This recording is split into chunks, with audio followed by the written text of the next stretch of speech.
Le serpent a pour nourriture, pas les herbes. La première nourriture, que ce soit un serpent physique, parce que là, lorsque nous lisons les Écritures, nous voyons que Dieu parle à un serpent physique. Et on dit à un serpent physique que ta nourriture sera la poussière. Dans d'autres termes, le serpent, il ne faut pas suivre comme image là, etc. Il mange des crapauds, etc. Non. Le crapaud est poussière aussi. Vous le savez, non? Amen. Alléluia. Donc, vous devez savoir que le serpent a pour nourriture d'abord la poussière. Dieu, la première nourriture d'un serpent, qu'il soit physique ou spirituel, c'est toi. Tu es sa première nourriture. Et la Bible déclare que quand Dieu a formé la terre, quand il a formé d'autres personnes, quand il est arrivé chez toi, il t'a donné le pouvoir. Pourquoi? Pourquoi il a commencé sur les animaux? C'est parce qu'il sait que le serpent devait venir et que tu devais avoir le pouvoir, tu dois avoir l'autorité sur ce serpent. Et voilà pourquoi ce matin nous allons prier, afin de déclarer. Tu sais, généralement vous négligez les songes. Quand tu vois un songe, ou tu vois, par exemple, tu es poursuivi par un serpent, ou que le serpent t'a mordu, ou peut-être tu es sur le lit, tu te vois autour des serpents. C'est quelque chose de très puissant quand tu ne connais pas l'interpréter. C'est dangereux quand tu regardes un serpent, la morsure d'un serpent. Pourquoi? Parce que la morsure d'un serpent est la représentation qu'on vient de te mettre un venin dans la vie qui va détruire totalement ta vie de manière physique. Voilà pourquoi vous devez apprendre à prier contre le serpent. Dis, quand tu vois même tes enfants malades, peut-être que c'est le serpent qui a déjà donné le venin de la maladie. Quand tu vois certains domaines de ta vie malade, c'est sûrement peut-être que le serpent a déjà mis le venin. Et c'est là où tu dois prier. Tu dois dire à Dieu, c'est une prière simple. Seigneur, cette année, je ne veux pas être la nourriture d'un serpent. C'est tout. Je ne veux pas que ma famille soit la nourriture d'un serpent. Je ne veux pas que mon ventre soit la nourriture d'un serpent. Tu vois, ce sont des choses simples quand je te parle de ça. Mais ce sont des prières que si tu fais, la stérilité dont tu luttes depuis des années peut tomber aujourd'hui.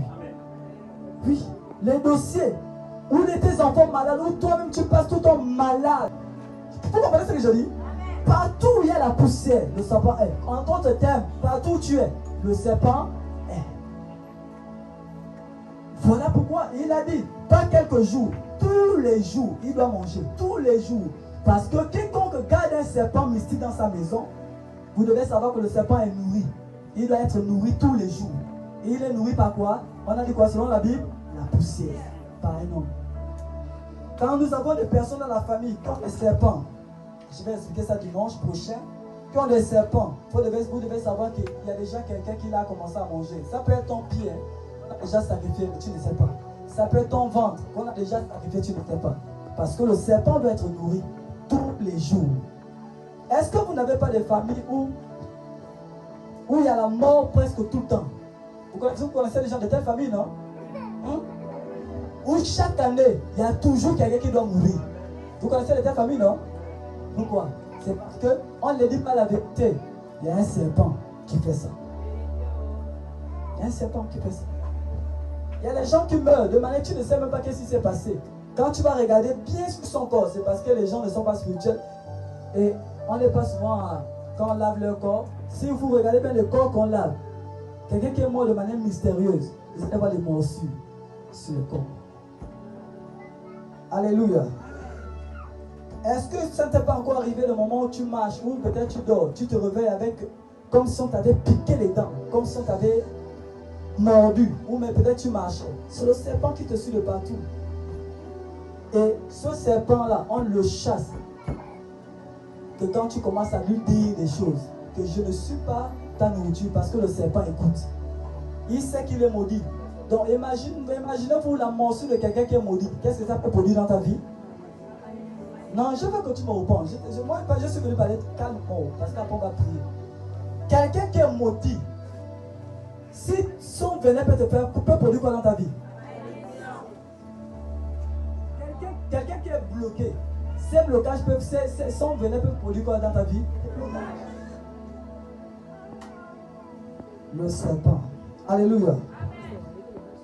Voilà pourquoi ce matin, nous allons, et on va profiter en organisant avec les jours qui nous permettent de savoir que nous sommes dans la résurrection de Christ. Si Christ est ressuscité, si le serpent a avalé des choses, il doit vomir. Mais la priorité, c'est de dire au serpent, cette année, je ne suis pas ta nourriture. Mon voyage n'est pas ta nourriture.